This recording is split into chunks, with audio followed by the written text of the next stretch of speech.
Ceritanya dibuka di sebuah rumah tua di pinggiran kota, suasananya suram dan pengap.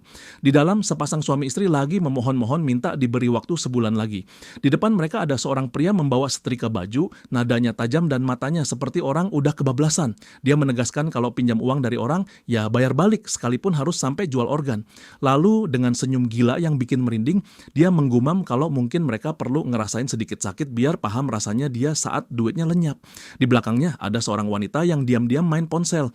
Pria bersetrika itu langsung sadar. Dia menyambar ponsel dari tangan wanita itu dan menuntut tahu sedang ngapain, apa mau nelpon polisi. Dia pernah ngelarang hal itu dan sekarang matanya nyala penuh curiga. Tapi begitu dia lihat layar, ternyata wanita itu cuma ngirim pesan ke anaknya, minta si anak jangan datang.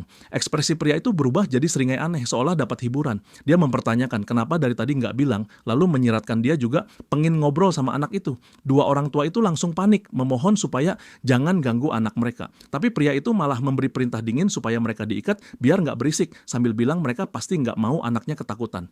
Belum sempat keadaan reda, terdengar ketukan pintu. Yang datang ternyata anak mereka. Si anak berdiri di luar dan sebelum pintu kebuka, dia udah merasa ada yang nggak beres. Begitu pintu terbuka, ibunya terlihat dengan air mata tertahan, tubuh gemetar, dan dengan wajah memelas memberi isyarat agar si anak jangan masuk. Tapi si anak tetap melangkah masuk, sementara para preman di dalam rumah sudah bersembunyi.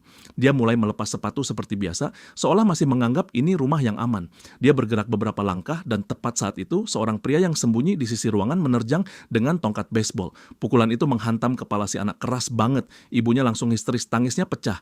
Tapi hal yang terjadi setelahnya bikin semua orang bengong. Meski kepalanya baru dipukul, si anak malah mencengkeram bahu si pemukul dan menghantamkan tinju ke wajahnya. Sekali pukul, tubuh pria itu terpental dan menghantam lantai. Wajahnya sampai berubah bentuk, bengkak dan kacau. Orang tua si anak syok, begitu juga sang pemimpin geng. Dia menatap anak itu dengan mata membesar, lalu menatap anak buahnya yang mukanya sudah rusak, dan kepalanya seperti nggak bisa nerima. Amarahnya langsung naik, dia menatap si anak tajam dan mempertanyakan anak ini siapa. Si anak membalas dengan tatapan ganas, penuh marah, tanpa gentar. Pemimpin itu lalu memerintahkan anak buahnya buat ngebunuh si anak sekarang juga. Dua orang maju bareng dengan tongkat baseball. Si anak berhasil menghindari salah satu serangan, lalu menghajar yang satunya di perut. Benturannya brutal, tulangnya serasa patah. Dia nggak berhenti di situ, tinju berikutnya lebih berat lagi, membuat kerusakan di tulang rusuknya makin parah.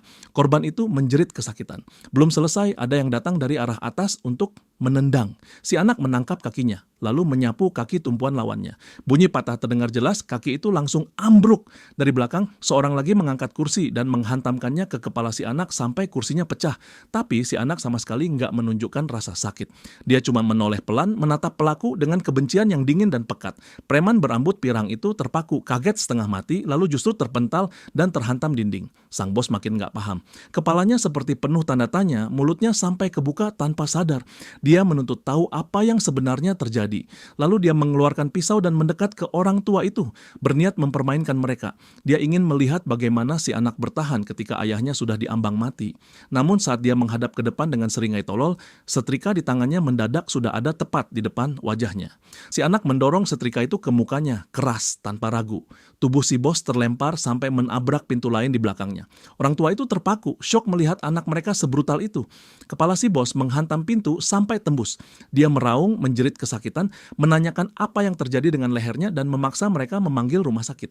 Di tengah kekacauan itu, semua anak buahnya sudah tumbang. Si anak terlihat kehabisan tenaga. Dia mendekati orang tuanya, melepas ikatan mereka, lalu melontarkan kalimat tajam yang bikin suasana jadi makin pahit. Dia menegaskan kalau mereka nggak mau dia berantem, seharusnya dari awal mereka nggak hidup miskin. Tepat setelah itu, tubuhnya oleng, lalu ambruk pingsan di lantai. Ibunya langsung menjerit memanggilnya, adegan bergeser ke rumah sakit raksasa. Para preman itu berada di ruang gawat darurat. Di meja resepsionis, seorang pria berkacamata sedang menelepon, kebingungan kenapa situasinya segila ini. Seorang gadis di sampingnya menjelaskan kalau kabarnya ada anak SMA yang menghajar 10 preman yang nyerang orang tuanya. Mendengar itu, pria berkacamata makin terkejut karena yang melakukannya cuma anak sekolah. Sementara itu, pemimpin geng dibawa dengan ranjang dorong. Meski babak belur, dia masih bisa memberi perintah menyuruh anak buahnya cari si anak dan bunuh sekarang juga. Seorang kaki tangannya menenangkan, bilang enggak usah khawatir karena si anak juga juga dirawat di rumah sakit yang sama. Mereka sudah mengirim Big Bear, jadi anak itu sebentar lagi pasti mati. Pria berkacamata mendengar percakapan itu. Dia langsung berpikir, siapa Big Bear? Rasa penasaran menguasai dan dia mendekati si gadis untuk menanyakan si anak ada di ruangan mana. Dijawab kalau si anak saat ini ada di kamar 202. Pria berkacamata langsung berlari menembus koridor rumah sakit. Di kepalanya, Big Bear di daerah ini adalah salah satu kandidat untuk jadi petarung utamanya. Kalau beruntung dia bisa lihat kandidat yang benar-benar pantas. Dia merasa sedikit nggak enak karena anak sial itu terseret di tengah urusan gila begini. Tapi tetap saja rasa ingin lihat pertarungan menang. Dia sampai di depan pintu kamar dan mengintip ke dalam. Di sana Big Bear yang badannya segede lemari berdiri menatap si anak di ranjang. Preman raksasa itu meremehkan, merasa konyol dipanggil cuma buat mukulin anak sekolah. Buat dia bocah itu nggak istimewa, tapi kerjaan tetap kerjaan. Di sisi lain dia juga menganggap bocah itu lumayan menarik. Si anak menatap balik tanpa rasa takut sedikit pun, bahkan dia mencabut jarum infus dari tangannya sendiri, siap bertarung. Lalu mendadak narasi terselip iklan yang mengajak penonton untuk like, share, dan gabung membership supaya bisa akses video eksklusif tiap minggu. Setelah itu cerita balik lagi. Big Bear bersiap menyerang, ingin menunjukkan bentuk ketakutan yang sebenarnya. Tapi sebelum raksasa itu melangkah, si anak sudah lebih dulu menerjang, mengayunkan tinju ke wajah. Pria berkacamata yang mengintip dari jendela langsung sadar bocah ini cepat. Namun Big Bear membalas dengan menghantam kepala si anak, membuatnya terpental jatuh ke lantai. Si anak memuntahkan darah. Pria di luar ruangan menilai bocah itu jelas kalah kelas. Big Bear sendiri meremehkan, menganggap kalau bocah nekat menyerbu begini, ya bakal kena. Jadi bocah lemah yang berani nggak akan membawa dia kemana-mana. Tapi Big Bear terdiam ketika melihat si anak mulai bangkit lagi. Hal itu bikin dia tercengang. Si anak masih berdiri menahan sakit, lalu menyindir kalau pukulan Big Bear nggak sekeras omongannya. Kalau Big Bear benar-benar sekeras mulutnya, mungkin bakal lebih menakutkan. Dan tinju Big Bear sama sekali bukan apa-apa. Sindiran itu langsung menyulut amarah. Big Bear maju tuh dengan niat membunuh, dan pria berkacamata di luar mulai bertanya-tanya apa raksasa itu beneran serius mau ngabisin anak ini. Dia merasa harus menghentikannya. Namun sebelum dia bergerak, si anak mengejutkan mereka berdua. Dia menghindari pukulan Big Bear dan meluncurkan tendangan kuat ke wajah raksasa itu. Pria berkacamata terkejut, matanya sampai membelalak. Big Bear terjatuh ke lantai. Pria di luar sadar, belum pernah ada yang bisa menjatuhkan Big Bear sebelumnya. Tapi dia juga melihat Big Bear menahan tubuh dengan tangan, berarti belum benar-benar kalah. Kalau Big Bear bisa tumbang cuma begitu, dia nggak mungkin punya fisik salah satu yang terkuat di negara ini. Big Bear bangkit dengan emosi meledak. Dia mempertanyakan apa si anak benar-benar pikir tendangan anak SMA bisa menjatuhkan dia semudah itu. Tapi si anak nggak memberi jeda, langsung menghajar wajah Big Bear dengan tinju beruntun. Pria berkacamata makin nggak percaya, karena yang dia lihat cuma si anak menghajar habis-habisan raksasa itu. Big Bear malah tertawa. Dia meraih tubuh si anak dan mencengkeramnya, menganggap lucu dia sampai harus memakai jurus pamungkas untuk bocah sekolah. Pria berkacamata menyadari itu jurus khas Big Bear, Bone Crusher. Dia merasa harus menghentikan ini sekarang. Big Bear terus tertawa dan menganggap ini ganjaran yang pantas. Pria berkacamata membuka pintu dan memerintah supaya berhenti. Tapi Big Bear tidak peduli, dia menjalankan jurusnya pada si anak. Pria berkacamata terpaku shock, tapi kejutan berikutnya lebih gila. Big Bear mendadak merasa ada yang salah. Dia sudah memakai seluruh kekuatannya, tapi tubuh si anak tidak remuk. Si anak justru meletakkan tangan di bahu Big Bear. Big Bear kebingungan bagaimana bocah itu masih bisa bergerak dan kenapa tulangnya tetap utuh. Lalu si anak membanting Big Bear ke lantai. Lantainya retak. Big Bear berontak ingin lepas sambil terus mempertanyakan kenapa dia tidak bisa menghancurkan bocah ini. Si anak kemudian menghantamkan kepala ke wajah Big Bear. Big Bear terpikir apa kepala bocah itu terbuat dari besi. Hantaman kepala kedua menyusul, lalu wajah Big Bear makin rusak. Hantaman ketiga membuat Big Bear akhirnya tidak bergerak, pingsan total. Pria berkacamata yang melihat dari luar segera menyuruh si anak berhenti karena Big Bear sudah tak sadar. Dia menegaskan si anak harus menenangkan diri, karena kalau kekacauannya makin parah, bakal sulit dibersihkan. Pria berkacamata langsung menelpon meminta tim datang ke kamar 202. Dia melaporkan ada pasien dengan cedera kepala akibat tabrak lari dan butuh penanganan segera. Si anak menatap pria itu dan menuntut tahu siapa dia. Kenapa seolah memihak. Pria itu menolak disebut memihak, tapi mengisyaratkan kalau dia justru ingin berada di pihak si anak kalau memungkinkan. Si anak curiga merasa omongannya seperti omong kosong. Tak lama, beberapa petugas masuk dan terkejut melihat keadaan kamar. Yang memimpin memastikan pasien sudah terkonfirmasi dan mereka akan menangani. Pria berkacamata meminta agar Big Bear bisa dibuat tetap tidak sadar. Petugas itu mengiyakan dan mulai bergerak. Si anak menatap bingung, lalu mendekati pria berkacamata dan menuntut tahu mereka siapa. Pria itu mengeluarkan sebuah kartu, mengatakan kalau si anak mau bekerja untuk bosnya, dia bisa dapat apapun yang dia inginkan. Si anak menerima kartu itu dengan ragu, masih belum paham apa artinya. Pria itu menyatakan syaratnya sederhana, si anak cukup bertarung untuk mereka. Namun si anak langsung membuang kartu itu, menyuruh pria itu pergi. Dia menegaskan tidak tertarik bertarung demi uang dan semua ini cuma omong kosong. Pria berkacamata cuma berpikir pikiran bocah itu bakal berubah juga. Si anak pergi ke kamar mandi. Di depan cermin, dia menatap dirinya sendiri dan mempertanyakan kenapa hidupnya sehancur ini. Meski begitu, dia masih ingin memegang janji pada ibunya untuk tidak pernah jadi pembuli. Tiba-tiba ayahnya muncul di kamar mandi mempertanyakan si anak sedang apa dan mau kemana dengan kondisi seperti itu. Si anak menatap ayahnya tajam lalu menumpahkan amarah. Dia mempertanyakan siapa yang harus disalahkan sampai hidupnya jadi begini. Ayahnya pernah mengaku juara tinju dan katanya banyak tim mengejar. Jadi kenapa keluarga mereka tenggelam utang dan kenapa ayahnya tidak melakukan apa-apa sampai sekarang? Apa benar sememalukan itu bagi mantan juara untuk membuka sasana tinju kecil di lingkungan? Si anak mengaku tidak tahu kenapa ayahnya dikeluarkan dari tim nasional, tapi apakah kehormatan itu lebih penting daripada istrinya yang miskin? Ayahnya tidak menjawab. Dia hanya berbalik dan menyuruh si anak tetap diranjang dan tidak meninggalkan rumah sakit. Si anak merasa muak. Dia benar-benar benci ayahnya, tapi lalu dia merasakan air mengenai tubuhnya dan kepalanya mulai sakit. Dia bertanya-tanya apa dia kurang tidur dan mungkin semua ini terjadi karena dirinya. Dia benci ayahnya, tapi dia juga tidak tahan melihat ayahnya terluka cuman untuk bertahan hidup. Dia tidak tahan melihat ayahnya berlutut di depan orang tua para pembuli yang selalu cari masalah dengannya. Dia tidak mau bergantung pada ayahnya sedikit pun, karena dia tidak mau melihat ayahnya merasa sudah menjalankan tugas sebagai ayah. Namun, hidup ini tetap terasa busuk. Dia seperti terjebak di neraka. Di usia remaja, dia sampai bekerja di kapal nelayan buat dapat sedikit uang, berusaha mengubah hidup, bahkan sekadar menutup kebutuhan sehari-hari. Dan lebih parah lagi, para pembuli bajingan itu mendorongnya ke lubang yang lebih dalam, menghancurkan apapun yang sempat dia pegang untuk cari uang. Walau dia membenci ayahnya, dia tidak bisa pergi karena ibunya. Hidupnya terasa seperti sumur putus asa yang tak ada dasar. Setelah mimpi-mimpi itu, dia akhirnya terbangun di ranjang rumah sakit. Dia bertanya-tanya apakah dia pingsan lagi, tapi kenapa rasanya seperti dipindahkan ke sayap yang berbeda. Dia ingin tahu berapa lama dia tidak sadar, lalu melihat ponselnya mendapat pesan dari ayahnya, mengatakan sudah waktunya menceritakan semuanya. Mereka akan bertemu malam ini. Si anak langsung curiga. Apa yang disembunyikan ayahnya? Apa ini soal ibunya? Dia menelepon ibunya, menanyakan apakah dia baik-baik saja. Ibunya menjawab dengan suara lemah dan memperingatkan supaya si anak jangan pulang karena para gangster masih menunggu mereka. Si anak syok.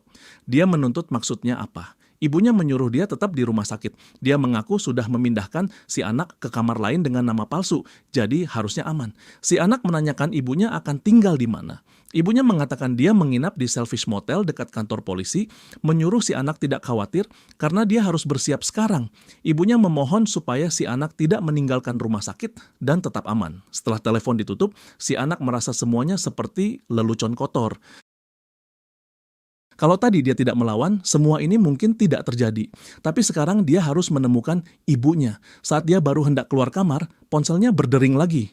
Panggilan itu masuk dari nomor ayahnya. Begitu diangkat, suara asing yang terdengar justru menanyakan apa dia anak dari Tuan Kang. Si anak menuntut identitasnya dan suara itu menjelaskan ini keadaan darurat. Tuan Kang jatuh dari sebuah gedung dan sedang tidak sadar. Si anak terpukul sampai napasnya serasa berhenti. Gambaran kejadian muncul. Tubuh ayahnya hancur parah. Kembali di rumah sakit, si anak menatap ayahnya yang terbaring tak bergerak. Benar-benar tak sadarkan diri. Dokter menjelaskan operasi ini rumit dan biayanya 100 juta, lalu masih butuh beberapa tahun rehabilitasi setelahnya. Yang jelas juga tidak murah. Si anak yang sejak tadi terpaku akhirnya runtuh, menangis. Di kepalanya hanya ada satu pertanyaan, dia harus ngapain dengan hidupnya sekarang. Dia menangis putus asa, memikirkan bagaimana mungkin dia bisa mengumpulkan uang sebanyak itu. Lalu dia teringat kartu yang tadi dia buang ke tempat sampah. Dia langsung terpacu memutuskan kembali untuk mengambilnya. Dia bergegas ke kamar tempat kejadian sebelumnya, kamar 202 itu. Begitu pintu dibuka, dia langsung menuju tong sampah. Tapi isinya sudah kosong. Dia mengguncang tong itu dengan putus asa. Hatinya ambruk. Dia menyalahkan diri sendiri, memohon ampun karena merasa dirinya tidak berguna, merasa dia tidak pantas hidup. Tiba-tiba suara muncul dari belakangnya. Pria berkacamata itu menanyakan apa dia mencari ini, seolah menanyakan apakah hatinya sudah berubah. Si anak yang terdesak menanyakan seberapa banyak uang yang bisa dia dapat kalau bekerja dengan pria itu. Pria itu menyebut angka gila. Si anak bisa menghasilkan sampai 100 miliar dan kalau dia jadi populer, dia bahkan tidak perlu siapapun di turnamen untuk jadi kaya. Si anak menatapnya dengan wajah kosong, syok, tidak tahu harus berkata apa. Mereka kemudian menuju sebuah kantor, duduk berhadapan, pria berkacamata menyuruh si anak membaca dokumen itu baik-baik lalu tanda tangan. Si anak menanyakan apa itu Combat World. Pria itu menjelaskan kalau Combat World adalah turnamen pertarungan rahasia, tempat para petarung memakai obat khusus yang disediakan rumah sakit untuk mendapatkan kemampuan fisik yang mengerikan, seperti monster. Si anak menolak konsep itu, mempertanyakan maksudnya obat karena dia tidak memakai barang begituan.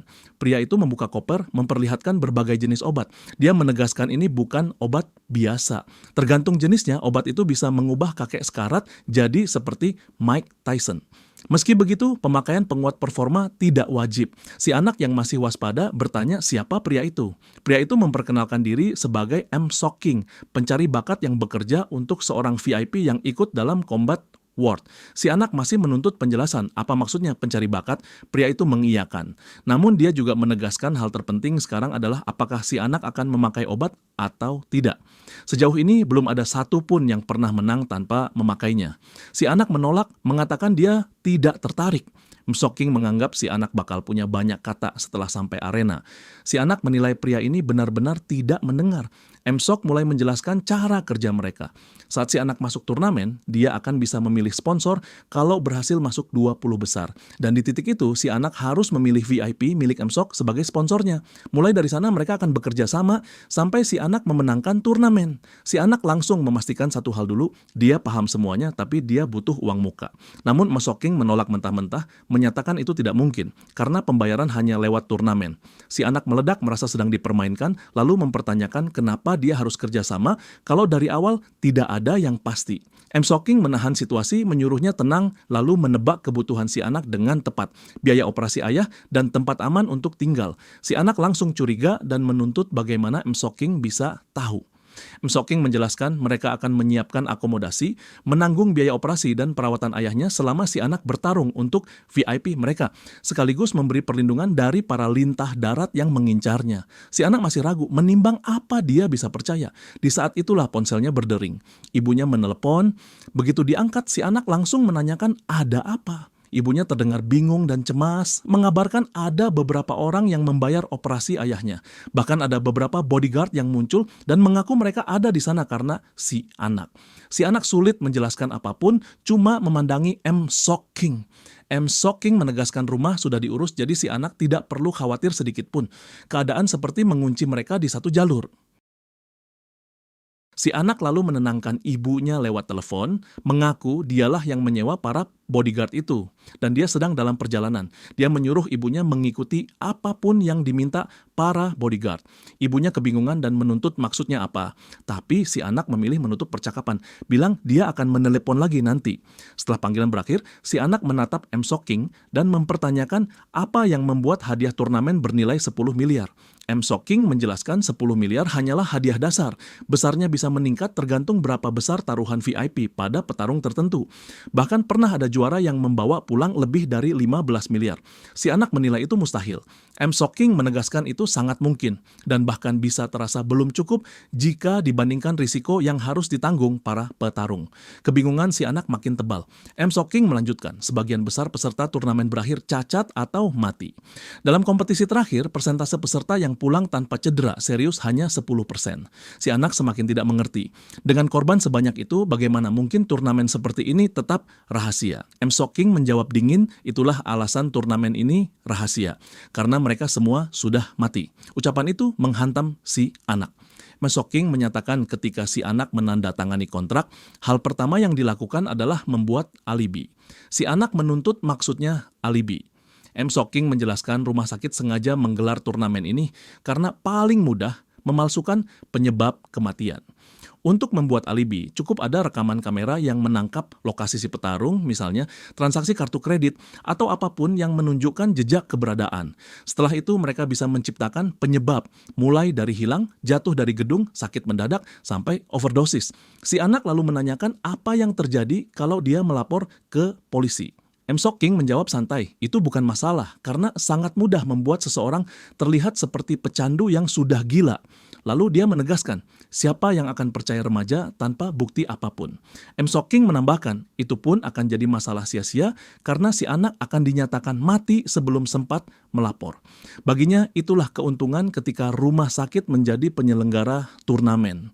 M. Soking menyatakan keputusan ada di tangan si anak dan menanyakan apakah dia bersedia menandatangani kontrak. M. Soking yakin si anak butuh waktu berpikir, tapi yang terjadi justru sebaliknya. Si anak menyuruh M. Soking menepati janji. Dengan senyum tipis, M. Soking menonton si anak menandatangani kontrak. Namun tepat setelah itu, seorang perawat muncul dari belakang dan menyuntikkan sesuatu langsung ke leher si anak. Si anak kaget dan mempertanyakan apa yang mereka lakukan. Pandangannya langsung kabur, tubuhnya melemah, kantuk datang seperti palu besar.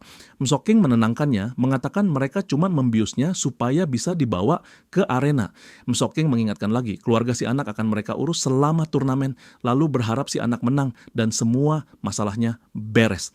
Beberapa waktu kemudian si anak terbangun setengah sadar. Dia bingung di mana dia berada, bahkan sempat mempertanyakan apa dia sudah mati. Begitu matanya terbuka lebar, rasa takut menyergap karena dia melihat lorong aneh yang terasa tidak manusiawi. Dia menuntut mereka membawanya kemana. Salah satu orang menyuruhnya diam karena sebentar lagi dia akan tahu. Tatapan orang itu tajam, lalu dia menyambut si anak ke neraka. Lokasi berpindah ke gedung HSS Company.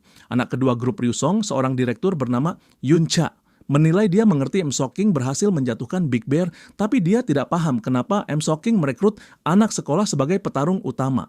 M. Soking mengiyakan dan menyadari wakil ketua yang juga kakak Yun Cha mungkin akan mengejek mereka karena pilihan itu. Yun Cha kesal dan menuntut alasan. M. Soking menatap balik tanpa gentar. Dia menjelaskan kakak Yun Cha terobsesi dengan combat wing. Kalau mereka ingin kakaknya memasang taruhan pada mereka justru harus terlihat lemah. Semakin lemah terlihat semakin bagus. Yun Cha bertanya apa M. Soking benar-benar yakin anak itu kunci untuk mengalahkan kakaknya. M. Soking menjawab dia sudah memeriksa tubuh anak itu setelah dia selamat dari Bone Crusher Big Bear dan hasilnya luar biasa. Yun Cha meminta penjelasan. Adegan memotong kembali ke si anak yang kini dikenal sebagai Sunu terbangun dan mendapati sepatu tepat di depan wajahnya. Sunu menuntut siapa pria itu. Beberapa orang berbaju putih di belakangnya menyuruh pria itu mundur. Pria itu mengaku cuma bercanda dan menyuruh Sunu santai. Di atas mereka, sebuah drone mengawasi dan menyatakan pemain sudah terkonfirmasi sadar. Sunu menatap drone itu, bingung apa benda itu dan dia ada di mana. Drone mengumumkan mereka akan memulai ronde pertama dengan match-up acak. Ronde pertama ini akan jadi penyaringan untuk menentukan dari 200 petarung siapa yang layak masuk arena utama. Sunu melihat sebuah kotak di sampingnya, di dalamnya ada obat itu. Drone menjelaskan setiap pemain akan menerima obat acak yang dirancang untuk meningkatkan salah satu kemampuan fisik. Lalu drone menyatakan meja taruhan untuk para VIP penonton akan dibuka dan meminta semua pemain segera menyuntikkan obatnya. Sunu bergulat dengan dirinya sendiri. Dia sadar dia sudah melanggar niatnya untuk menjauh dari masalah dan lulus dengan tenang. Tapi setidaknya dia masih ingin menepati janji pada ibunya tidak memakai obat.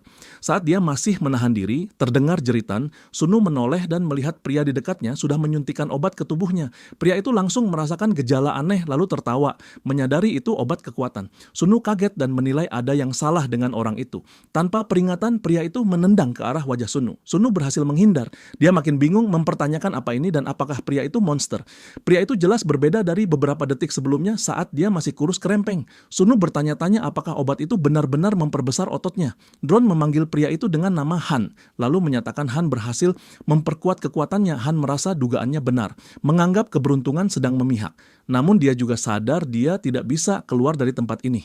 Han sempat memikirkan betapa dia ingin mengajari orang-orang yang dulu mengejeknya sebagai tulang berjalan. Dia lalu menatap Sunu dan menyadari tugasnya sekarang adalah membunuh anak sekolah. Sunu justru menerjang duluan, mengayunkan tinju ke arah Han. Han kaget dan mundur beberapa langkah lalu meremehkan Sunu sebagai bocah. Han mempertanyakan apakah Sunu benar-benar mau cari masalah dan merasa lebih hebat darinya. Sunu menilai instingnya benar, reaksi Han masih sama. Kalau jarak bisa dipotong, Sunu masih punya peluang memukul. Tapi tiba-tiba Han sudah berada tepat di depan Sunu melayangkan pukulan ke kepala. Sunu tersentak. Dia menyadari dia tidak cukup cepat menghadapi serangan monster ini. Dengan satu tangan menahan ke lantai, Sunu mencoba menendang balik. Tapi Han yang lebih cepat menghantam punggungnya. Sunu memuntahkan darah. Han lalu mencengkeram kedua kaki Sunu, menegaskan tidak seperti Sunu, dia bahkan tidak perlu memperhatikan gerakan lawan. Dia cukup menindas dengan kekuatan murni. Han membanting Sunu ke lantai. Sunu yang sudah babak belur menatap Han menjulang di atasnya. Han merasa Sunu menyenangkan dan dia ingin melihat berapa banyak tulang yang bisa dia patahkan. Han meloncat tinggi, dia menyatakan sekarang dia lebih kuat dan dia akan menghabisi semuanya. Lalu dia menghancurkan lengan Sunu. Tepat di atas Sunu, Han menganggap kalau mau merusak seseorang, tulang rusuk adalah jalan paling tepat. Dia menginjak dada Sunu. Adegan kembali ke percakapan M. Sok King dengan Direktur Yun Cha. M. Sok King mengulang penemuannya luar biasa dan menyebut Sunu 10 kali lebih kuat dari manusia biasa. Yun Cha menuntut maksudnya. M. Sok King tersenyum. Dia menegaskan kepadatan tulang Sunu tidak manusiawi, seperti bukan dari dunia ini. Kembali ke pertarungan, Sunu tiba-tiba meraih kaki Han. Han kaget. Sunu berusaha menendang, tapi Han menghindar. Han mencoba meraih kaki Sunu lagi, namun Sunu mengelak dan mundur beberapa langkah. Han mulai gelisah, bertanya-tanya bagaimana Sunu masih hidup tanpa memakai obat. Itu tidak masuk akal. Han menyimpulkan mungkin dia tadi kurang kuat. Di sisi lain, Sunu menyadari ada perubahan. Monster ini jelas melambat, kemungkinan karena stamina Han tidak meningkat. Sunu menilai kalau dia bisa mendaratkan pukulan bersih, dia masih punya kesempatan. Dia memutuskan memakai tinju cepat, bukan tinju berat. Sunu menyerang. Han marah dan menganggap Sunu kembali untuk dihajar lagi. Han berusaha menangkapnya, tapi Sunu menghindar dan memukul wajah Han. Han mencoba menangkap rendah, namun Sunu melompat dan menghajar wajahnya lagi. Sunu mendaratkan beberapa pukulan beruntun ke wajah Han. Saat Han mulai jatuh, Sunu merasa ini momen penentuan. Namun Han ternyata pura-pura jatuh. Dia menangkap kedua lengan Sunu dan menyatakan Sunu sudah kena. Han menegaskan Sunu bahkan tidak sadar kalau Han sengaja membiarkan dirinya dipukul. Sunu menanggapinya dengan tenang, lalu menegaskan Han salah paham kalau mengira Sunu akan membiarkan dirinya tertangkap semudah itu. Han kebingungan.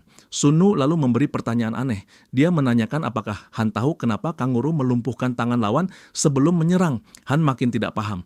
Tepat saat itu, Sunu melompat dan menghantamkan tendangan memutar tepat ke wajah Han. Mulut Han berubah bentuk dan dia ambruk dengan tubuh gemetar. Han merasa dia tidak akan bisa bangkit. Dia bertanya-tanya kenapa tubuhnya tidak patuh dan bagaimana mungkin dia kalah dari orang yang bahkan tidak memakai obat. Namun saat tergeletak, Han melihat kotak Sunu di dekatnya. Di sana ada obat lain. Han menyimpulkan satu dosis tidak cukup untuk membuka semua bakatnya. Dia meraih obat kedua. Sunu sadar Han sedang mencoba mengambil obat yang tadi Sunu tolak. Sunu ingin menghentikannya, tapi Han sudah menyuntikkan obat itu ke lehernya. Drone segera mengumumkan pemain berhasil mendapatkan peningkatan stamina. Begitu efeknya masuk, Han langsung menerjang. Dia menghantam perut Sunu dengan sundulan, lalu mencengkeram Sunu dengan pegangan brutal, memamerkan kekuatan barunya. Dia menanyakan siapa yang mengira Sunu cuma anak keras kepala. Lalu dia melempar Sunu ke lantai. Sunu kembali memuntahkan darah, sementara Drone mengawasi tanpa emosi. Han mengusir Drone, menyuruhnya pergi karena dia belum selesai. Ada sesuatu yang harus dia lakukan. Han merasa selama ini dia selalu berada di belakang antrean. Dia mencekik Sunu mengatakan, inilah rasanya. Han menilai tikus keras kepala seperti Sunu harus dimusnahkan demi kebaikan mereka sendiri. Sunu yang berada di ambang mati teringat ayahnya, lalu semuanya sunyi. Keduanya tergeletak. Drone mengamati dan menyatakan permainan berakhir karena kematian pemain. Direktur Yun Cha yang menonton adegan itu menuntut penjelasan. Dia mempertanyakan maksudnya kematian pemain dan apa yang sebenarnya terjadi. M. Sok King menjelaskan itu akibat overdosis. Tingkat selamat setelah memakai 2 obat sekaligus kurang dari 0,5%. Han sudah memakai obat kekuatan, lalu menambah obat stamina, jadi kematiannya tidak terhindarkan. Yun Cha menyimpulkan lawan bunuh diri sendiri. Dia mengakui Sunu beruntung. M. Sok King menolak menyebut kemenangan itu sekadar keberuntungan, karena tubuh Sunu jelas tidak normal. Yun Cha menganggap paling cuma berarti tulangnya lebih padat dan mengingatkan masih ada monster yang jauh lebih kuat dalam turnamen ini. Dengan obat yang ada, otot, organ, hormon hampir semuanya bisa ditingkatkan. M. Sok King menyatakan ada satu pengecualian. Tulang terkuat tidak bisa didapat lewat obat dan pasti ada alasan di balik itu. Yun Cha mengatakan dia ingin melihat seberapa berguna Sunu saat mencapai panggung utama. Lalu dia menanyakan jadwal Sunu selanjutnya. M. Sok King menjelaskan Sunu sudah lolos ronde tes obat. Sunu akan mendapat perawatan untuk cedera-cedera mendesak. Setelah itu, dia akan bertarung melawan para monster yang sudah mendapatkan kemampuan. Entah kemampuan apa. Kini Sunu berada di ruang perawatan. Dia masih bingung dengan semuanya, sempat mempertanyakan apakah dia sudah mati, dan apakah hampir mati itu karena dirinya sendiri. Dia hanya ingin menjatuhkan Han, tapi nyaris ikut tewas. Namun dia menolak tenggelam dalam rasa takut. Dia menegaskan hanya dirinya yang bisa menyelamatkan keluarganya. Dengan amarah mengental, Sunu menatap drone dengan tatapan tajam. Drone mengumumkan semua pemenang ronde sebelumnya sudah siap. Drone meminta Sunu menuju lobi. Seorang pria berjas putih mengatakan mulai sekarang, guide ini akan memberi semua informasi yang Sunu butuhkan. Sunu cukup mengikuti instruksi, maka semuanya akan baik-baik saja. Lalu pria itu memberi peringatan, semua guide dilengkapi senjata mematikan, jadi jangan coba-coba bertingkah. Sunu mengikuti drone itu. Saat keluar ruangan, dia memperhatikan tempat ini seperti terowongan bawah tanah. Seolah mereka benar-benar tidak ingin para petarung kabur. Sunu kesal karena dia ingin setidaknya menelepon ibunya, tapi dia memaksa percaya orang tuanya aman karena mereka sudah menjanjikan perlindungan. Selama dia di sini, dia harus bertahan hidup apapun yang terjadi. Turnamen ini bukan pertarungan yang dia bayangkan. Dia kira dirinya satu-satunya monster menakutkan. Tapi bahkan pembuli lingkungan saja tadi bisa jadi sekuat itu, dan Sunu mulai bertanya-tanya ada berapa banyak monster lain. Drone menyatakan pemain sudah tiba dan lobi akan dibuka. Begitu gate terbuka, Sunu melangkah masuk. Dia terpaku mempertanyakan ini tempat apa. Di dalam ada beberapa drone lain. Drone utama mengumumkan para pemain telah memasuki lobi dan permainan akan dimulai dengan total 124 peserta. Penjelasan akan dimulai sebentar lagi dan mereka diminta berkumpul di sekitar layar. Sunu berada di tengah kumpulan berandal yang fisiknya seperti monster. Dia terus mempertanyakan apa sebenarnya tempat ini. Mereka sama sekali berbeda dari pria yang dia hadapi di ronde pertama. Sunu memutuskan menahan diri dan tidak menonjol sampai match resmi dimulai, supaya tidak cedera tanpa alasan. Tapi tepat di sebelahnya, seseorang memanggilnya bocah dan mulai melecehkan.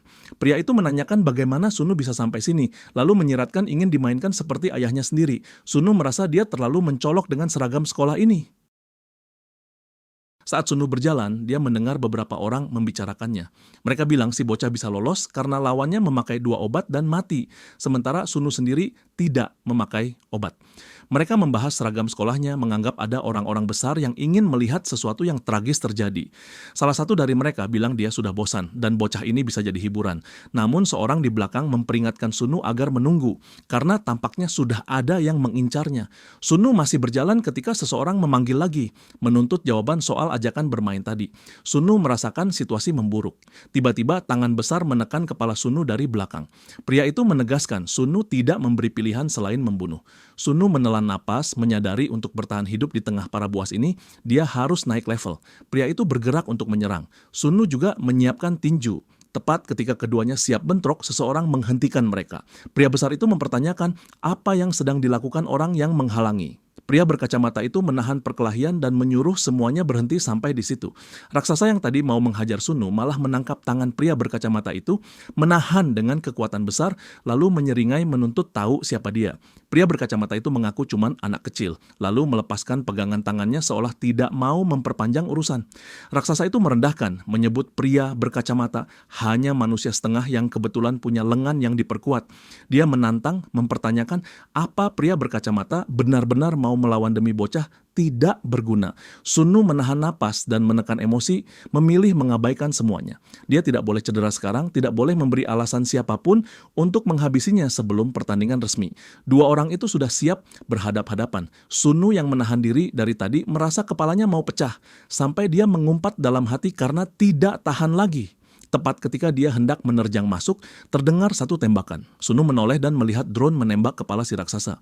Drone itu lalu mengumumkan rapat akan segera dimulai. Drone menyatakan siapapun yang menyerang orang lain di luar waktu yang ditetapkan akan dieksekusi seketika oleh kawanan drone bersenjata langsung di depan mata mereka. Sunu terpaku, tidak percaya mereka bisa membunuh orang begitu saja tanpa ragu. Di kepalanya muncul pertanyaan berat, apa benar ada jalan keluar hidup-hidup dari tempat ini? Tak lama layar besar menyala. Sosok di layar menyambut semua peserta dan menyinggung mereka. Pasti sudah menyadari satu hal. Ronde tes obat sebelumnya bukan ronde eliminasi selama mereka berhasil bertahan hidup. Namun mulai sekarang mereka akan dieliminasi. Begitu kalah, Eliminasi berarti tubuh mereka akan dibuat tidak sanggup bertarung lagi. Meski risikonya gila, semua orang berkumpul demi hadiah 10 miliar.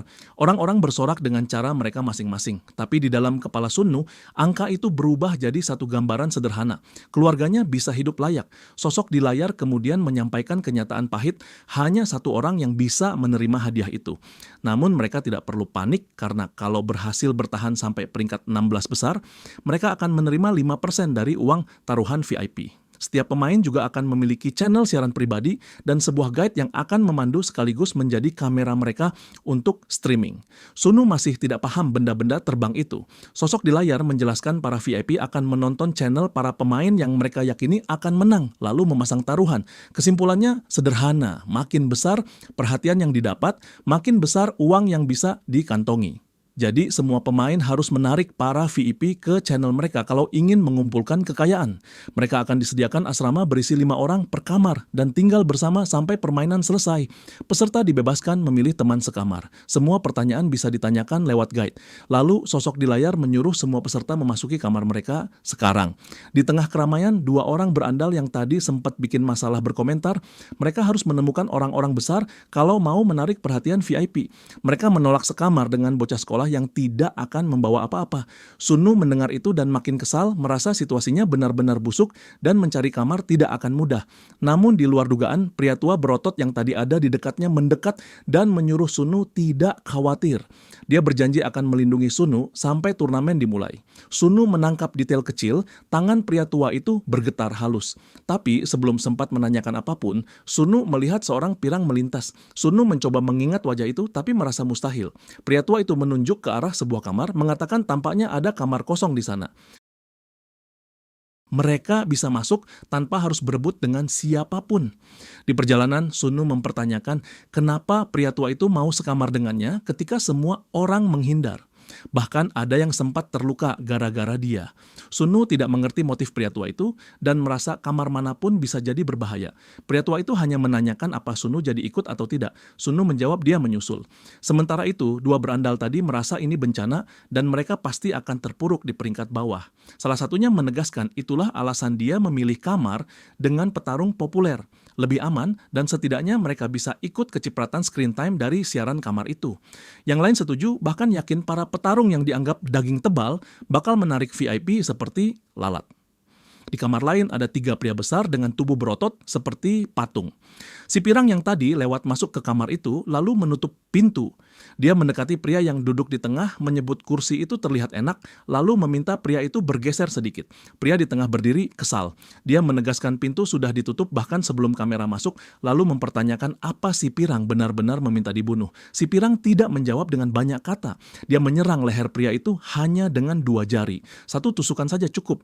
Pria itu jatuh ke lantai dengan leher ambruk dan langsung tidak sadar. Si pirang lalu menatap 2 pria lain yang gemetar, menanyakan apakah mereka juga mau menyambut. Keduanya buru-buru menolak. Si pirang menganggap itu bagus dan menyuruh mereka diam. Dia mengatakan ada orang lain yang harus dia sapa. Sosok pirang itu bernama Mo Suran, usia 19 tahun. Adegan beralih ke kota di dalam mobil. Yuncha dan M Soking membahas kabar dari sumber. Wakil ketua kemungkinan akan bekerja sama dengan juara sebelumnya, Uma Choi. Yuncha merasa itu buruk karena berarti hampir tidak ada yang bisa menyaingi mereka. Sementara mereka sendiri hanya punya opsi seorang anak SMA. M Soking menegaskan kalau Sun Nu tidak mencapai 16 besar, dia akan punya kesempatan lain untuk doping. Dengan struktur fisiknya, Sun Nu akan bisa mengekstrak hasil maksimal dari penguatan. Apalagi tulangnya sudah 10 kali lebih kuat dari yang lain. Jadi kalau Sun Nu memakai obat, dia bisa menjadi yang terkuat sepanjang masa. Yuncha menyatakan mereka harus memastikan Sun Nu tetap di pihak mereka sampai titik itu. M Soking mengingatkan ada kemungkinan VIP lain tertarik pada Sun Nu, tapi dia merasa itu bukan masalah. Yuncha terkejut ketika mendengar fakta lain. 5 orang yang sekamar dengan Sun Nu punya jumlah view terendah di ronde terakhir. Di kamar Sun Nu, pria tua berotot itu mengeluh mereka bakal sulit dapat view karena semua orang akan mengerubungi kandidat juara. Namun pria tua itu menyebut mereka masih punya aset untuk menarik perhatian. Ada petarung yang diremehkan karena menjadi satu-satunya perempuan di turnamen, namanya Amanda Grossi, usia 23, petarung capoeira dan jiu-jitsu. Ada juga petarung dengan tubuh paling kecil di turnamen, Minan King, usia 25, seorang petinju. Dan terakhir, seorang pria usia 28 yang disebut sebagai psikopat total. Belum selesai kalimatnya, 5 drone masuk ke kamar. Pria tua itu menyatakan para guide datang untuk merekam. Mereka harus mencuri perhatian kalau mau dapat uang dari taruhan. Demi itu, pria tua mengulurkan lengan, meloncat, menancapkan satu tangan ke lantai, lalu mulai push up satu tangan. Sunu menatap dan merasa itu tidak akan efektif. Pada saat yang sama, dia melihat Amanda bangkit. Amanda mengulurkan satu jari, menancapkannya ke lantai, mengangkat tubuhnya, dan menahan seluruh beban badan hanya di atas satu jari. Sunu membeku, tidak paham bagaimana mungkin orang bisa menahan tubuh dengan satu jari begitu. Pria tua dan Amanda sama-sama pamer kekuatan dengan push-up versi mereka. Di sisi lain, Minan King menganggap pamer seperti itu cuma buat orang bodoh. Tepat setelah itu, Minan berlari dengan kecepatan mengerikan dan kembali lagi dalam sekejap. Sunu terpukul oleh rasa takut yang datang tiba-tiba, bertanya-tanya bagaimana pria sekecil itu bisa secepat itu. Lalu Sunu menoleh dan melihat si psikopat sedang berusaha menjilat siku pria tua itu. Sunu hanya menatap kosong, tidak mengerti apapun. Di kepalanya semuanya terasa luar biasa dan konyol pada saat yang sama. Pintu kamar tertutup. Televisi di atas menampilkan pertandingan mereka. Mereka melihat lawan masing-masing. Lawan Sunu adalah seorang pria dengan tanda X di kepalanya. Di gedung HS Company, Yuncha menanyakan apa Kai itu kuat. M. Sok-king menjawab, Kai adalah petarung Lethwei dan belum pernah kalah dalam satu pertarungan pun. Yuncha menanyakan apa itu Lethwei. M. Sok-king menjelaskan itu olahraga tarung dari Myanmar, mirip Muay Thai tapi lebih brutal dan berbahaya. Yuncha mempertanyakan seberapa berbahaya bisa lebih parah dari olahraga yang sudah mengizinkan siku dan lutut. M. Sok-king mengatakan Lethwei masih melangkah lebih jauh. Mereka tidak memakai sarung tangan dan mereka mengizinkan headbutt. Benturan dahi, salah satu tulang terkeras di tubuh manusia, bisa menciptakan cedera fatal. Itu sebabnya kebanyakan olahraga tarung melarangnya. Namun M. Sok-king menegaskan bagian paling berbahaya dari Lethwei bukan itu. Yang lebih mengerikan adalah para petarung boleh menyerang bagian belakang kepala lawan. Hampir semua olahraga tarung melarang itu karena bisa menyebabkan lumpuh atau mati. M. Sok-king juga menyebut Kai kemungkinan peserta dengan pengalaman tarung paling banyak di Combat World karena dia tetap bertarung bahkan setelah karirnya berakhir saat dia direkrut geng. Kai rupanya tidak puas cuman bertarung di ring. Dia menantang banyak petarung jalanan terkenal sampai akhirnya geng memperhatikannya. Yuncha menanyakan apakah Sunu bisa menghadapi orang seperti itu. M. Sok-king mengakui itu juga yang ingin dia ketahui. Sejauh ini Sunu baru menghadapi orang-orang seperti Big Bear dan para lintah darat yang tidak punya keterampilan bela diri. Kai berbeda total. Kembali ke Combat World, di asrama semua orang tidur di pot masing-masing. Ketika Sunu terbangun, pot terbuka dan dia menanyakan sudah berapa lama dia tertidur. Tubuhnya terasa lebih ringan. Bukan cuma ringan, ada sensasi lain yang sulit dijelaskan. Sunu merasa ini bukan pertama kalinya. Saat dia bertarung melawan Big Bear dulu, dia juga bangun dengan perasaan seperti ini. Seolah dia menjadi lebih kuat. Pria tua berotot yang ada di belakangnya menyuruh Sunu tidak terkejut. Dia menjelaskan otot yang didorong sampai batas tidak hanya rusak, tapi memang ditakdirkan pulih lebih kuat dari sebelumnya. Pria tua itu menilai Sunu mungkin baru benar-benar mendorong kekuatannya sampai batasnya sekarang. Sunu sadar itu benar. Dia memang sudah berada di titik limit saat melawan Big Bear. Pria tua itu menambahkan, meski begitu Sunu pulih terlalu cepat. Dia sempat menanyakan apakah Sunu mendapat obat pemulihan, tapi segera memotong pembahasannya sendiri. Yang lebih penting, sejak kemarin dia ingin bertanya kenapa Sunu mencoba menolongnya meski berisiko terluka. Pria tua itu mengaku Sunu mengingatkannya pada putranya. Kalau dia dulu ayah yang lebih baik, mungkin dia tidak perlu berutang ke lintah darat. Sunu menanyakan kenapa pria tua itu ikut turnamen. Pria tua itu mengiyakan, dia ikut karena butuh melunasi utangnya dulu agar keluarganya bisa kembali normal. Tapi ketika dia melihat Sunu berdiri sendirian, dia teringat putranya yang sudah lama dia abaikan. Dia tidak sanggup cuma menonton dan tidak melakukan apa-apa. Sunu menyuruh pria tua itu berhenti buang waktu untuknya. Kalau memang ingin jadi ayah yang baik, pria tua itu seharusnya keluar dari sini dan jadi ayah sungguhan. Semua itu tidak ada gunanya kalau pria tua itu mati di dalam sini. Ucapan itu mengejutkan pria tua itu. Dia menatap Sunu lalu mencengkeram lehernya, marah karena Sunu bicara seolah dunia sudah berakhir. Padahal pria tua itu cuma menolong sedikit dan tidak menganggap itu hal besar. Namun sebelum pertengkaran membesar, mereka mendengar Minan mengeluh keras. Minan mempertanyakan kenapa dia tidak akan bertarung di arena utama. Dia mencaci semua orang bodoh dan mengaku dia petarung yang bisa menyentuh sikunya dengan lidah. Pria tua itu menjelaskan dia dengar pertarungan dengan banyak penonton berlangsung di arena utama. Sementara yang lain akan diadakan di tempat yang sama seperti ronde sebelumnya. Dan kebetulan grup mereka punya penonton paling sedikit. Sunu menyimpulkan kalau semua orang di grup mereka bertarung di arena utama kecuali Minan, itu berarti lawan-lawan mereka adalah para petarung terkuat dan paling populer. Namun justru karena itu, Sunu merasa ini yang terbaik untuk mereka. Pria tua itu kebingungan dan menanyakan maksudnya. Sunu mengatakan ini kesempatan mereka untuk menarik perhatian ke asrama mereka. Pria tua itu menatap tajam, menganggap Sunu gila. Di saat itu, si psikopat mendekat dan menambahkan, arena utama bukan cuma soal penonton. Sunu tersentak. Minan lalu memberi fakta lain, di sana ada 16 VIP yang hadir langsung. Mereka adalah orang-orang paling berkuasa di dunia. Sunu langsung berpikir, apakah itu berarti pencari bakat yang dulu menghampirinya juga akan ada di sana? Namun yang lebih memenuhi kepalanya adalah ibunya. Sunu ingin tahu bagaimana kondisi ibunya sekarang. Adegan pindah ke malam hari di sebuah gudang. Yuncha dan M. Soking berada di dalamnya. Yuncha mempertanyakan kenapa mereka disuruh datang ke tempat menjijikkan seperti ini. M. Soking menjelaskan tidak ada yang tahu lokasi Combat World selain penyelenggara. Jadi mereka mungkin memilih tempat pertemuan yang tidak menarik perhatian. Namun, Mesoking juga menyadari sesuatu. Ada seseorang selain mereka yang mulai menonton channel Sunu. Yuncha terkejut dan menanyakan apakah ada yang menyelidiki mereka. Tiba-tiba suara dari atas memotong dan menyatakan Yuncha salah paham. Yang muncul adalah putri bungsu, grup Roson Se Gongcha, usia 19. Dia mengatakan dia menonton karena menganggap Sunu menarik. Yuncha menyindir tidak lama sejak gadis itu dikeluarkan dari perusahaan, lalu menanyakan apa yang dia lakukan mengikuti Yuncha seperti tikus got. Mesoking menimpali bahwa adik Yuncha pasti sangat tertarik dengan apa yang Yuncha kerjakan. Yuncha menolak, menegaskan gadis itu bukan saudarinya, tapi anak dari simpanan.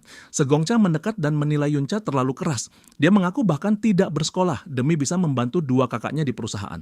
Namun sepertinya dia setidaknya menemukan sesuatu yang menarik berkat Yuncha. Jadi dia merasa harus berterima kasih. Yuncha tetap curiga dan menyuruhnya menyingkir karena dia tidak tahu gadis itu sedang merencanakan apa. Di saat itu sebuah mobil memasuki gudang. Drone muncul dan menyatakan mereka akan dikawal menuju arena utama. Setelah mereka masuk mobil, perjalanan membawa mereka langsung ke lokasi. Seseorang menyuruh mereka melepas penutup mata. Segongcha melepas penutupnya lebih dulu. Dia melihat jendela raksasa dan menanyakan ini tempat apa. Saat itulah dia menyadari mereka berada di arena bawah tanah.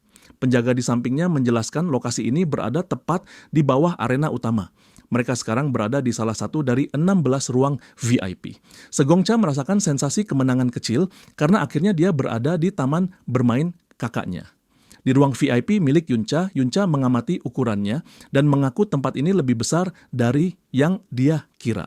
M. Soking mengatakan setelah pertandingan yang sedang berjalan selesai, pertarungan untuk room 10 kamar Sunu akan dimulai. Namun perhatian Yuncha tertarik ke bawah karena ada banyak puing dan kerusakan. Yuncha melihat si pirang tadi dengan mudah mengalahkan seorang berandal. Yuncha menuntut tahu monster macam apa itu.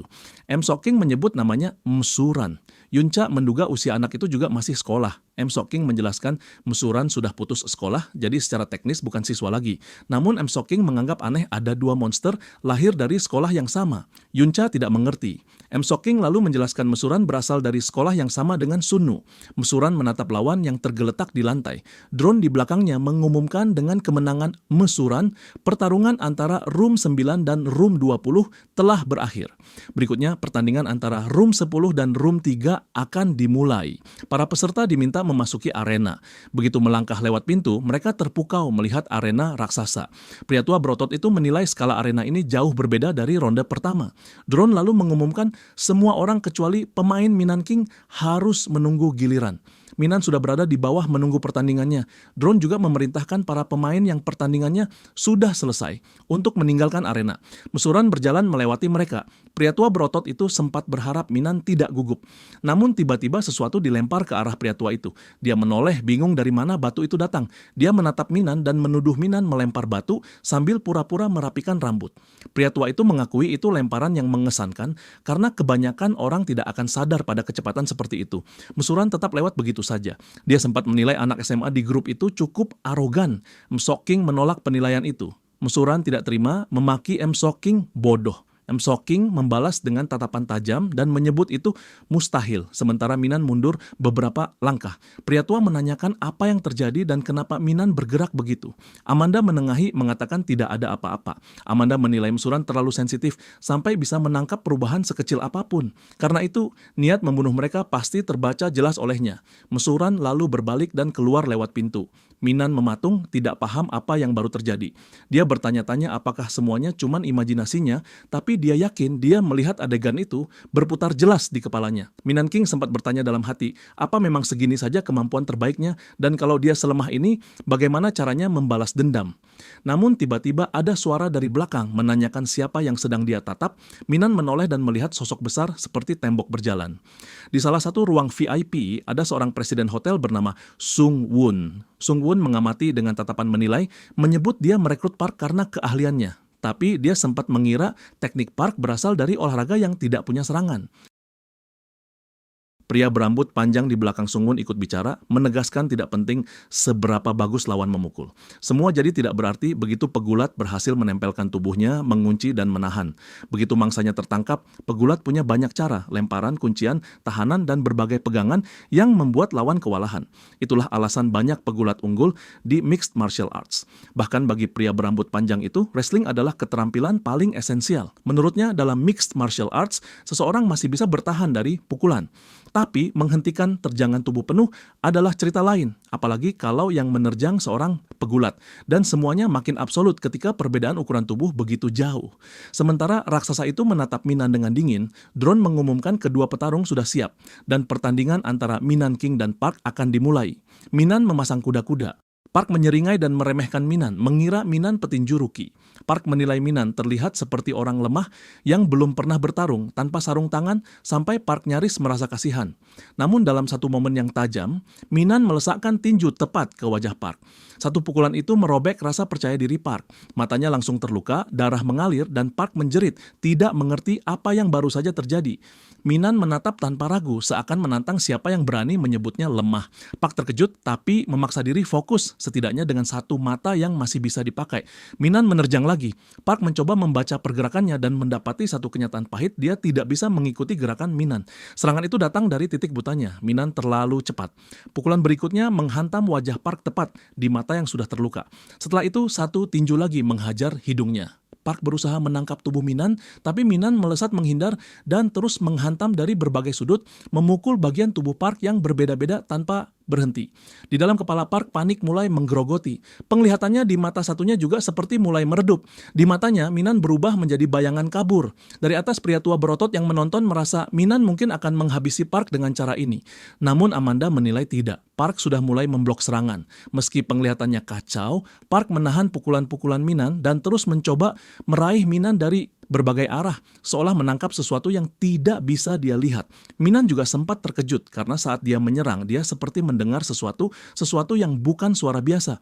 Park sendiri merasakan perubahan aneh ketika penglihatannya di mata satunya mulai hilang. Bulu di seluruh tubuhnya berdiri. Di saat itulah dia mengerti, jadi ini rasanya. Park lalu memutuskan menutup kedua matanya sepenuhnya. Minan bingung, tidak mengerti bagaimana Park mau bertarung dengan mata tertutup seperti orang yang sudah buta total. Namun justru dengan mata tertutup, Park masih bisa menahan pukulan Minan. Kejadian itu mengejutkan Sung Woon dan juga orang-orang sekamar Minan. Minan menyadari satu hal yang lebih menakutkan dari semuanya. Kalau dia tertangkap sekarang, dia pasti mati. Minan mencoba bergeser ke kiri, melangkah cepat, tapi Park memblok jalurnya. Dalam satu putaran tubuh yang berat, Park membalik Minan, mengangkat lalu membantingnya ke lantai. Pria tua berotot menyebut itu suplex dan menilai Park justru jadi lebih kuat ketika kehilangan penglihatannya. Sung Woon tertawa melihat adegan itu.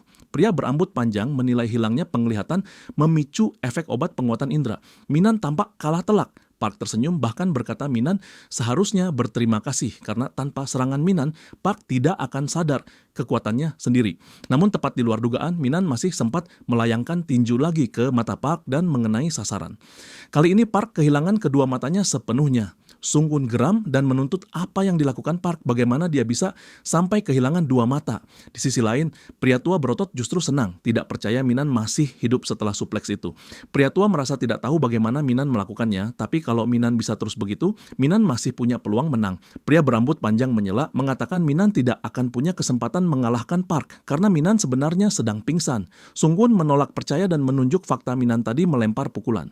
Lengan Minan memang masih terangkat. Amanda menegaskan Minan harus cepat sadar sebelum Park menemukan posisinya. Park berdiri meski buta, lalu mulai mencari Minan. Park mengumpat, mengaku dia tidak bisa melihat apapun. Namun Park mencoba memakai penglihatan indera yang baru. Perlahan dia menangkap sesuatu di lantai seperti peta yang terbentuk dari suara, bau, tekanan, dan ruang. Park bisa mencium segalanya, dari lantai sampai butiran pasir terkecil. Park bisa mendengar napas lawan. Park bisa merasakan perubahan tekanan udara saat seseorang bergerak. Bahkan Park bisa merasakan sesuatu yang berada di belakangnya. Park menjadi sangat bersemangat, menyebut ini benar-benar gila. Park tertawa, mengatakan dia sempat kecewa tidak mendapat obat kekuatan, tapi obat ini jauh lebih baik. Dia merasa dirinya makin kuat setiap menit. Lalu Park memutuskan sebagai hadiah terima kasih, dia akan mengakhiri hidup Minan sekarang. Park langsung melesat, meloncat tinggi, tubuhnya seperti badai yang menabrak. Di dalam kepala Minan ada rasa putus asa. Tubuhnya tidak bisa bereaksi. Di saat kritis itu, ingatannya menyambar. Dia melihat bayangan saudaranya kalah total dan mati di depan matanya. Dia mengingat tekadnya, dia akan menemukan mereka apapun yang terjadi. Di ingatan itu juga ada seseorang yang mendatanginya, memberitahu kalau Minan ingin menemukan pembunuh saudaranya, dia harus datang ke sini sambil menyerahkan kartu Combat Ward. Sekarang Park melompat tepat di depan Minan, siap menghabisi. Namun Minan mendadak bertanya dalam hati kenapa semuanya bergerak begitu lambat.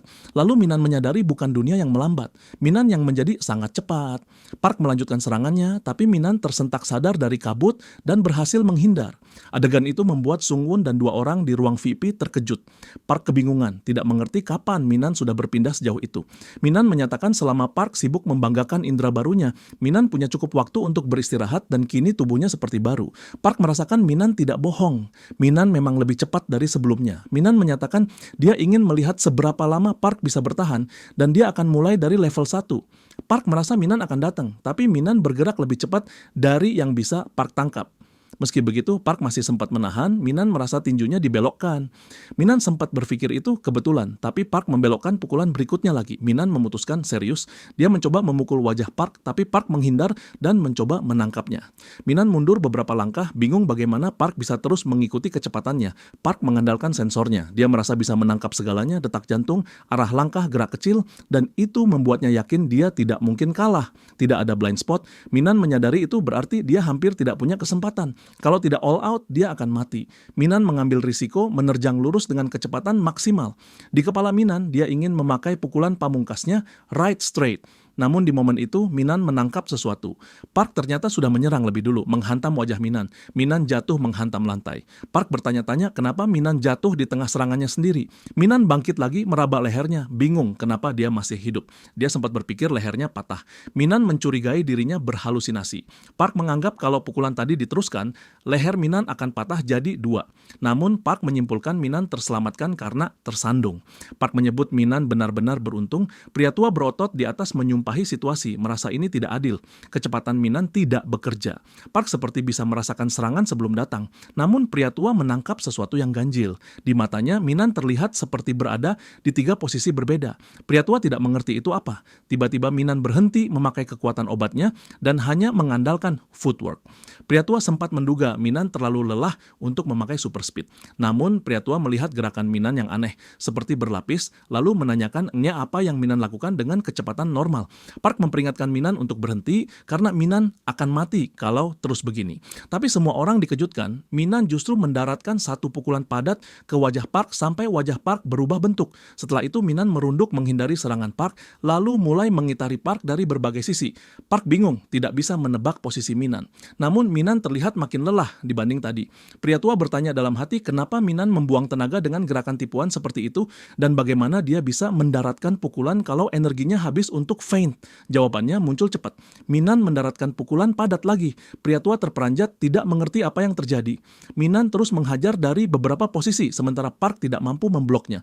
Park sendiri bertanya-tanya kenapa pukulan yang didahului feint bisa bekerja. Amanda menjelaskan, Minan hanya bisa mendaratkan pukulan karena feint itu. Minan secara tidak sadar sempat berhenti memakai feint karena mengira Park kehilangan penglihatan. Tapi itu membuat Minan jadi bisa ditebak. Sekarang Minan kembali memakai feint seolah Park masih bisa melihat. Pria tua bertanya apa Minan sedang menipu Park seolah Park bisa melihat. Amanda menjawab ini lebih dari itu. Minan sedang menipu semua indera Park. Dengan kekuatan baru, Park memang bisa mengantisipasi jalur serangan. Tapi Park baru saja membangkitkan kekuatan itu belum stabil. Jadi ketika dihadapkan pada vein tingkat tinggi milik Minan, pikiran Park mulai terdistraksi. Minan sengaja menciptakan kekacauan agar Park bingung, karena Minan paham seberapa banyak gerakan Park bisa antisipasi dalam waktu singkat. Amanda menyimpulkan Minan mungkin lebih kuat dari yang mereka kira. Minan menghindari serangan lagi, lalu menghajar Park lagi. Sungwon di atas marah, tidak terima, mempertanyakan kenapa dia harus bertaruh pada petarung yang bahkan tidak bisa mengalahkan bocah. Pria berambut panjang menyuruh Sungwon melihat wajah Park, menanyakan apakah itu wajah orang yang akan kalah.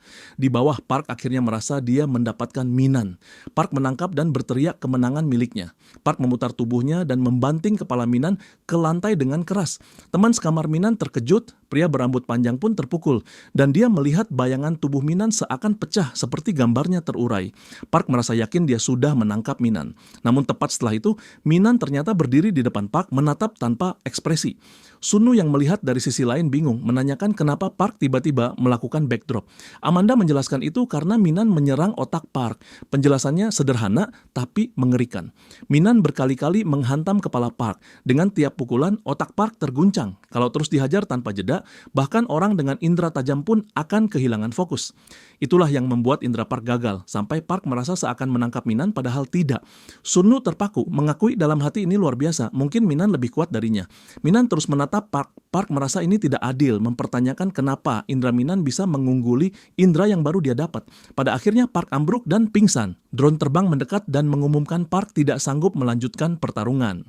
Pemenang pertandingan adalah Minan King. Pria tua berotot bersorak, sementara Sungwon masih terpaku sulit menerima hasil itu.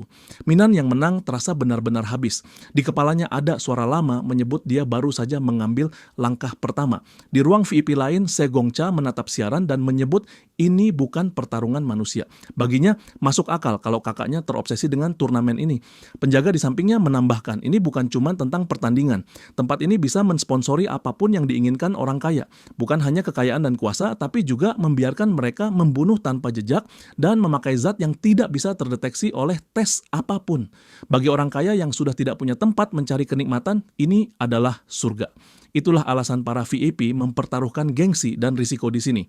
Se Gongcha mengaku sekarang dia paham kenapa kakak keduanya bisa mengungguli kakak tertuanya. Penjaga mengiyakan, menyebut direktur pasti memilih petarungnya dengan hati-hati, apalagi pencari bakatnya terkenal di tempat ini. Mereka sedang bergerak sekarang, tapi semuanya akan terlihat dari seberapa bagus petarung itu di pertandingan berikutnya. Di ruang lain, seorang pria menonton siaran pertarungan tadi. Di belakangnya, seorang dokter memanggilnya Ward Director, memberitahu 16 VIP sudah hadir, dan seorang pria bertopeng juga sudah datang. Ward Director menilai hasil tahun ini akan bagus, lalu menanyakan perkembangan riset. Dokter melapor mereka sudah mengonfirmasi manifestasi tahap kedua dari sensory enhancement, dan efek samping sementara berkurang hampir 20%. Namun efek regenerasi yang mereka cari belum muncul pada peserta manapun. Ward Director menyebut itu kegagalan. Dokter menolak, menganggap itu belum gagal. Dokter menyatakan efek maksimal obat seharusnya mulai muncul sekarang dan usaha mereka akan membuahkan hasil segera. Selain itu, mereka menemukan efek baru. Setelah pemeriksaan teliti, dokter merasa mereka menemukan petunjuk terkait kemampuan regenerasi. Ward Director menanyakan apa itu terkait efek pengerasan kulit. Dokter mengiyakan. Ward Director menuntut kapan kekuatan itu akan terlihat di arena. Dokter menjawab segera, karena petarung berikutnya di arena utama adalah Kai. Kini Sunu sedang melakukan peregangan sebelum bertanding. Pria tua berotot menyuruh Sunu menyerah saja kalau nanti terlalu berat. Namun Sunu menolak. Baginya itu tidak boleh terjadi dan memang seharusnya tidak. Pria tua mempertanyakan kenapa Sunu tidak tampak takut, bahkan terlihat santai. Sunu sebenarnya bukan berarti tidak takut, tapi tetap saja pria tua menyebut Sunu aneh. Drone terbang mendekat dan memerintahkan pemain Wukang memasuki arena. Wukang berjalan melewati pintu dan mengingat sesuatu. Sejak kapan dia berhenti takut? Waktu kecil dia mengalami beberapa kecelakaan yang bahkan sulit dibayangkan orang lain. Bahkan di kecelakaan yang tampak mematikan, dia selalu bangun lagi tanpa kenapa-kenapa. Awalnya dia menangis karena kaget, tapi setelah beberapa tahun, seberapapun bahayanya, dia tidak lagi terguncang. Para pembuli mempermainkannya karena sikap itu. Namun sekeras apapun mereka mencoba, dia tidak akan refleks mundur. Pada akhirnya, justru mereka yang takut padanya. Satu-satunya hal yang membuatnya takut sekarang adalah keselamatan keluarganya. Kai berdiri raksasa di depan Wukang. Keduanya berhadapan di tengah arena. Yunca di ruang VIP merasa akhirnya ini dimulai. Yunca menanyakan pada asistennya obat apa yang dipakai Kai. Msoking menjawab Kai mengambil obat pengerasan kulit yang belum pernah terlihat sebelumnya. Yunca menanyakan apa itu dan apakah itu benar-benar membantu dalam bertarung. Msoking menjelaskan itu bukan sekadar membantu. Lawan terakhir Kai mengalami kulit dan ototnya tersobek. Yunca menuntut bagaimana pengerasan kulit bisa menyebabkan itu. Msoking menjelaskan kulit Kai tidak bisa dilukai oleh kekuatan manusia biasa. Namun Kai begitu kuat sampai ketika lawan sempat menggores sedikit, bukan cuma kulit yang robek, ototnya pun ikut tercabik. Beberapa VIP reguler sudah tertarik untuk bertaruh pada Kai. Yunca menanyakan mereka akan bertaruh pada apa. Situasinya jelas, Kai adalah petarung Lethwei profesional dengan kekuatan pengerasan kulit. Yunca mempertimbangkan apakah bertaruh pada Wukang itu keputusan yang tepat. Msoking menyatakan seperti dugaan mereka, semua orang bertaruh pada Kai. Sebaliknya, hampir tidak ada taruhan pada Wukang. Namun tepat saat itu, ada seseorang yang memasang taruhan pada bocah itu. Yunca terkejut dan menuntut tahu siapa orangnya. Seseorang baru saja memasang taruhan 100 juta pada Wukang. Yunca langsung naik darah dan menuntut tahu siapa orangnya. Di ruang VIP milik Segongca, penjaga keamanan menanyakan apa dia yakin. Segongca menjawab, tidak mungkin dapat hadiah kalau tidak berani ambil risiko. Dia juga percaya intuisi sendiri. Kalau dia tidak berani bertaruh, dia tidak akan pernah bisa mengejar dua kakaknya. Jadi dia ingin melihat apakah bocah itu akan memberi balik hasil yang manis atau justru jadi risiko yang terlalu berat untuk ditanggung. Kembali ke arena, drone terbang naik dan mengumumkan pertarungan akan dimulai sekarang. Wukang memasang kuda-kuda dan menahan napas, meyakinkan diri dia harus menang apapun caranya. Kai hanya menatapnya tanpa bergerak. Wukang heran, apa Kai tidak mau bersiap, lalu menuntut Kai menjelaskan apa yang sedang dia lakukan dan apakah dia memang tidak akan bertarung. Kai menyebut dirinya seorang pejuang, bukan berandal yang suka memukuli anak sekolah. Ucapan itu justru membuat Wukang makin panas. Kai mendekat dengan tenang, lalu menyatakan dia akan memberi pukulan dengan 10% kekuatannya. Kai menyuruh Wukang, jangan bangun, merendahkan Wukang sebagai bocah, lalu menendang perut Wukang. Tendangan itu melontarkan Wukang jauh. Yunca di ruang VIP langsung cemas. Wukang tergeletak, tubuhnya nyeri hebat. Yunca menilai Wukang sudah menderita parah hanya dari satu serangan, jadi hasil pertandingan ini terlihat jelas. Di tribun, pria tua berotot mengumpat, merasa ini buruk dan Wukang harus keluar sekarang. Namun tiba-tiba Msoking yang berdiri di belakang pria tua itu berkomentar, Wukang tidak menjerit kesakitan. Msoking yakin Wukang sadar Kai sebenarnya tidak ingin menyerangnya. Kai hanya ingin menakut-nakuti. Pria tua itu bertanya, apa Kai sedang menolong Wukang?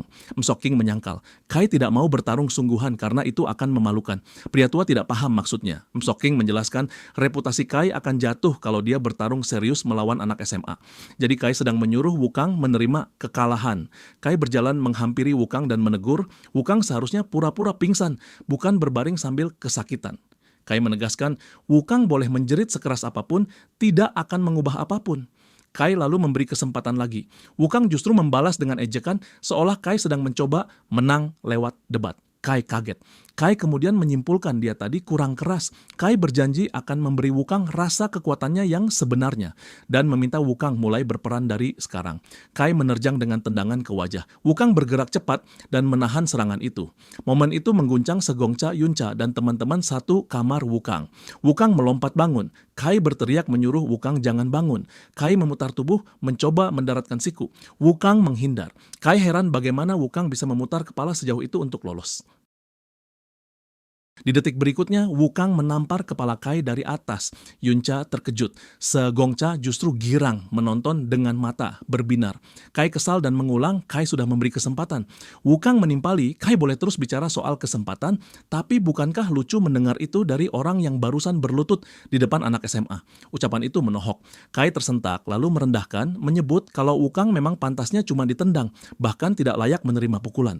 Kai menyatakan kalau Wukang tidak bisa pura-pura demi menyelamatkan kulitnya sendiri, berarti Kai tidak punya pilihan. Kai akan membantu sedikit, memaksa Wukang mencoba. Wukang tiba-tiba merasakan tubuhnya seperti macet. Dia tidak mengerti apa yang terjadi dan kenapa dia susah bergerak. Kai menyebut dia cuma akan memakai 50% kekuatannya. Seketika Kai menghantam Wukang dengan headbutt, Wukang jatuh. Namun Kai juga tersentak karena merasakan sakit. Kai bingung apa dia memakai tenaga terlalu besar. Wukang mendorong tubuhnya dari lantai dan mencoba menendang wajah Kai. Kai menghindar. Kai melompat mundur, bertanya-tanya bagaimana mungkin Wukang seperti tidak merasakan headbutt tadi. Kai sulit percaya itu mungkin. Wukang berdiri lagi. Penglihatannya terasa buram. Namun tiba-tiba Kai sudah di depan, melayangkan pukulan ke dada Wukang dan merobek otot dada bagian atas. Pria tua berotot di tribun menyebut pukulan Kai itu cuma menggores. Namun baju Wukang robek seperti disobek pisau. M. Soking menilai Kai belum selesai. Kai masuk dengan tendangan rendah, lalu menghajar perut Wukang sampai Wukang memuntahkan darah. Dari atas Kai mengangkat siku, siap menghantam bagian belakang leher Wukang. Pria tua berotot mulai berteriak menyuruh Kai berhenti karena itu bisa membunuh. Kai tidak peduli. Kai menghantam wajah Wukang ke lantai sampai lantainya retak. Kai menatap Wukang yang wajahnya tertanam di lantai. Pria tua berotot berteriak Kai sudah kelewatan. M. Soking malah terdengar seperti tidak percaya dengan apa yang dia lihat. Pria tua menuntut penjelasan. M. Soking balik bertanya, tubuh Wukang ini sebenarnya terbuat dari apa? Kai sendiri menatap Wukang dan tidak paham apa masalahnya dengan bocah ini. Kai teringat momen sebelum siku Kai menyentuh, Wukang sempat membenturkan kepala ke lantai. Kai menyangka itu mungkin tidak sengaja karena Wukang ketakutan. Tapi tetap saja, kenapa Kai merasa seakan Wukang berkepala besi. Dan tepat setelah itu, Wukang mulai bangun. Kai terkejut setengah mati. Wukang berdiri lagi tanpa obat apapun. Pria tua berotot melongo, mulutnya terbuka. M. Soking menyatakan ini bukan anak lemah yang butuh dilindungi. M. Soking tidak tahu kenapa, tapi ada sesuatu dari Wukang yang membuat bulu kuduknya berdiri. Wukang berdiri tegak menghadap Kai. Kai memanggil Wukang bocah dan menyuruhnya berhenti sok kuat. Kai berkata kalau Wukang tadi mau pura-pura saja, Kai sudah membiarkannya pergi dengan damai. Kai tidak mengerti kenapa Wukang terus memaksa. Wukang menumpahkan amarah, menyuruh Kai diam. Wukang ingin melihat apa Kai benar sekuat itu atau cuma banyak omong. Kai memutuskan, kalau Wukang mau menyerah, Kai akan menunjukkan serangan Kai itu tidak berguna bagi Wukang. Kai membuka dadanya lebar, sengaja memberi celah, menyuruh Wukang maju. Kai bahkan berkata dia tidak akan bertahan sama sekali. Wukang menganggap diremehkan seperti ini sebenarnya menguntungkan. Namun Wukang tidak mengerti kenapa sikap Kai malah bikin darahnya mendidih. Kai sendiri memikirkan jalannya hidup. Kai merasa dia sudah mempertaruhkan segalanya demi jadi petarung terbesar. Kai mengalahkan semua petarung di ring, tapi itu belum cukup. Kai percaya seorang pejuang sejati harus hidup dalam situasi hidup mati. Karena itu Kai memburu berandal dan pembunuh paling berbahaya, bergabung dengan geng saingan, lalu naik sampai menjadi pejuang paling ditakuti. Dengan riwayat seperti itu, Kai merasa tidak ada alasan untuk menanggapi bocah seperti Wukang terlalu serius. Kai menyuruh Wukang memukul karena Kai tidak akan merasakan apapun. Wukang lalu menghajar perut Kai dengan satu pukulan besar. Rekan-rekan Kai terkejut. Namun Kai sama sekali tidak bergerak. Kai menyatakan itu bahkan tidak terasa dan menegaskan Wukang bukan lawannya. Namun sesaat kemudian, Kai akhirnya merasakan sesuatu. Wukang menyatakan Kai akan menerima pukulan lagi lalu menghajar Kai sekali lagi. Kali ini Kai benar-benar merasakan hentakan itu. Wukang lalu mencoba menendang kepala Kai. Kai memblok, marah, mempertanyakan keberanian Wukang. Wukang menyadari dia harus menghindar. Namun Kai kembali menembus pertahanannya, menghajar dada Wukang sampai terasa seperti disobek. Wukang mundur, bingung karena dia yakin tadi sudah menghindar. Mereka berhadapan lagi. Kai menanyakan berapa banyak kesempatan yang Wukang mau. Wukang malah tertawa di depan wajah Kai. Kai kesal, tidak percaya Wukang berani tertawa. Wukang mengingatkan dia sudah pernah bilang sesuatu. Lalu Wukang merobek bajunya sendiri, memperlihatkan tubuh penuh otot yang tercabik garis-garis tegas. Teman-teman sekamarnya tidak mengerti dari mana otot-otot seperti itu. Wukang dengan keyakinan yang makin terang menegaskan dia memang tidak akan bertahan. Kai akhirnya mengakui Wukang bukan sekadar bocah yang dibawa untuk hiburan. Tapi Kai juga menegaskan Wukang yang memaksa Kai bertarung sungguhan. Kai mulai menyiapkan serangan seperti sedang mengumpulkan sesuatu di tubuhnya. Wukang justru makin bersemangat. Kai menyatakan sekarang Kai akan bertarung dengan 100% kekuatannya. Kai mengepalkan tangan dan mengaktifkan kekuatan penuh. Wukang memberi senyum kecil. Pria tua berotot di tribun bingung kenapa Wukang tersenyum, merasa Wukang mungkin sudah gila. Amanda menilai bukan begitu. Wukang terlihat jauh lebih bersemangat sekarang. Pria tua bertanya apa maksudnya. Pria tua juga tidak mengerti bagaimana Wukang bisa tidak takut pada monster yang akan menyerang dengan 100% tenaga.